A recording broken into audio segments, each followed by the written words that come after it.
After Hezekiah's father had closed the temple, filled it full of filth and defiled things, his son Hezekiah came along, and his son Hezekiah restored, repaired, cleansed the temple, reopened it so that the people of God could worship.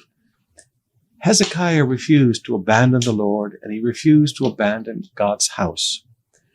Now, after all of the temple was reopened and the people were bringing all of their tithe into the storehouse, I want you to notice 2 Chronicles 31, beginning with verse 5. When the people of Israel heard these requirements, they responded generously by bringing the first share of their grain, new wine, olive oil, honey, and all the products of their fields, and they brought in a large quantity, a tithe of everything they produced.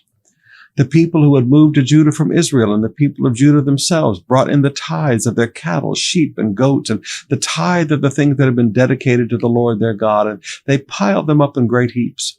They began piling them up in late spring, and the heaps continued to grow until early autumn.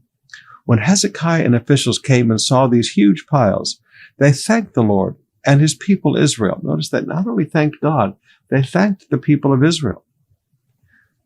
Where did all this come from? Hezekiah asked the priests and the Levites. And Azariah, the high priest, I love this, from the family of Zadok replied, since the people began bringing their gifts to the Lord's temple, we have enough to eat and plenty to spare. The Lord has blessed his people, and all this is left over.